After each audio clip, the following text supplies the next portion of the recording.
Et alors, je sais que vous écoutez cette émission tous les matins, Christophe Beaugrand. Ça m'arrive en sortant de Bonjour. Je manque un peu le début. Et vous savez qu'on démarre avec la session de rattrapage de Jean-Luc Lemoyne. Et alors, ce matin, nous recevrons donc Christophe Beaugrand pour le retour de cette émission culte Secret Story. Oui, mais avant de parler de l'animateur, j'ai envie de parler de l'homme, Thomas. Je dirais même du médium, car Christophe a lui aussi un secret. Il voit l'avenir. Il y a 1 an, en interview sur Sud Radio. Il y aura peut-être Secret Story qui reviendra. Ouais, alors ça, je suis pas sûr. Hein. J'y crois moyen. Pour tout vous dire, j'y crois moyen. C'est ce qui s'appelle avoir du pif. Bien joué. Je pense que c'est pour ça qu'on a mis Christophe à l'euro-million. Il n'y a aucun risque qu'il trouve les bons numéros. Ouais. Et alors, est-ce que vous avez regardé la reprise de Secret Story ? Bah bien sûr, je ne pouvais pas manquer ça. Ouais. Et tu sentais que Christophe était très content de retrouver le public de Secret. Je n'ai jamais vu un animateur aussi poli. Bonsoir à toutes et à tous. Bonsoir les amis, bonsoir. Bonsoir chez vous. Bonsoir à toutes et à tous, mesdames et messieurs. Et bonsoir chez vous. Je crois que c'est bon, Christophe, vous avez oublié personne.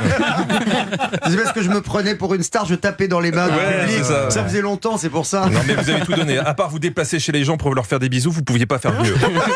Mais je le fais. Voilà. Le seul petit reproche. Normalement, en commençant à 23h34, on dit pas bonsoir, on dit bonne nuit.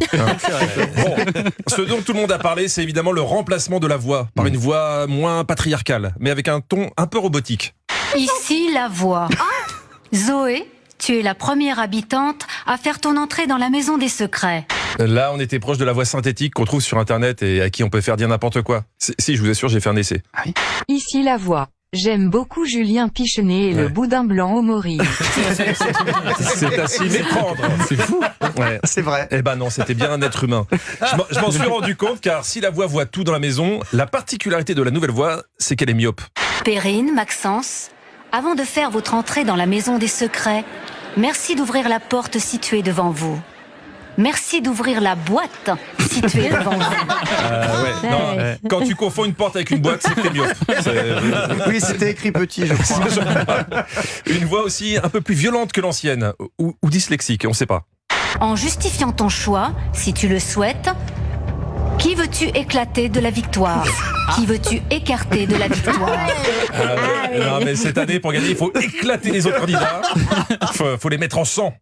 Mardi, on a donc découvert les fameux candidats. Tu vis à Londres ? Dans la vie, tu es footballeur professionnel ? Voilà, donc tu es au chômage. Car si t'es footballeur professionnel et qu'en avril, tu peux aller faire Secret Story, c'est que t'es pas débordé. Hein. Mais bon, ce qu'on attendait tous, c'était les secrets. Et le petit problème des émissions de télé, c'est que le public est toujours enthousiaste, quelle que soit l'annonce. Un habitant ou une habitante a pour secret « J'ai été abandonné dans une gare à 4 ans ».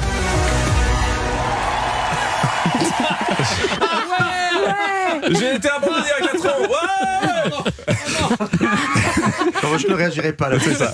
Quand j'étais enfant, j'étais séquestré par un psychopathe dans une cave. Bon, j'avoue, c'est drôle. Peut-être briefer le chauffeur de salle quand même. Petit regret, cette année, il n'y a pas eu de secret dingue. Moi, mon préféré de tous les temps, c'est quand Alexandre nous avait dit dans une précédente édition que c'était un vampire, vous vous souvenez ? Je suis un vampire. Alors, mon secret, il a été découvert, grande surprise, parce que je trouve qu'il a été découvert très tôt. Beaucoup trop tôt à mon goût. Bah oui, mais c'est de sa faute, hein. Il tenait à dormir dans un cercueil, et la nuit, il voulait sucer tout le monde dans le dortoir. Je parle du sang. Bien sûr. Donc pas de dinguerie comme ça cette année, mais quand même, il y a eu le secret de Justine. Justine, Anaïs est une comédienne qui te ressemble comme 2 gouttes d'eau. Et c'est elle qui va faire son entrée à ta place dans la maison. 2 gouttes d'eau. Ah oui, la même. Des grosses gouttes, on va dire. Non, mais c'est à mourir de rire, ce truc. Je vous ai dit drôle. que la voix était myope. Hein. Il y avait 5 cm de différence entre les deux. Pas la même voix, pas le même nez, pas la même mâchoire, pas le même visage. C'était pas du tout la même personne. Ça n'a rien à voir. Le secret a tenu 8 La heures. même robe. Mais le retournement que personne n'avait vu venir, évidemment, c'est surtout ça. Vous avez intégré la fausse maison sous les ordres de cette fausse voix. Le secret commun des habitants est donc Nous sommes les habitants de la fausse maison. Là, Christophe n'était pas au courant et j'imagine que dans votre tête, il y a eu un petit moment de flottement. Parce que si la prod est assez tordue pour mettre une fausse voix et une fausse maison, dites la vérité, est-ce que vous avez regardé en coulisses pour voir si Benjamin Castaldi n'allait pas arriver? J'ai vérifié, mais non, il n'était pas là. Non, je savais pour la fausse maison, mais effectivement, la voix, ils m'ont eu. Enfin, on aura l'occasion d'en reparler, mais je fais face à une production très joueuse également. C'est ça. En tout cas, ça a été un formidable retournement de situation et vous n'avez pas pu cacher votre enthousiasme. C'est la folie sur le plateau, c'est la folie sûrement chez vous. C'est incroyable. Christophe, quand vous dites c'est la folie sûrement chez vous, c'est très optimiste. Il était 2h18. C'était pas la folie. Un mardi quand même. C'était pas la folie. Mais vous savez quoi, il y a plein de gens qui ont écrit justement qu'ils étaient chez eux, ils criaient. À 2h18 un mardi. Mais oui, leurs voisins ont dû être ravis, mais les fans de Secret Story sont très expressifs. Mais c'est pour cet enthousiasme communicatif que j'aime votre animation. Alors je vous souhaite une très bonne saison de Secret. C'est adorable, merci beaucoup. Bravo Jean-Luc Lemoyne qu'on retrouve lundi et d'ici là en replay sur europe1.fr.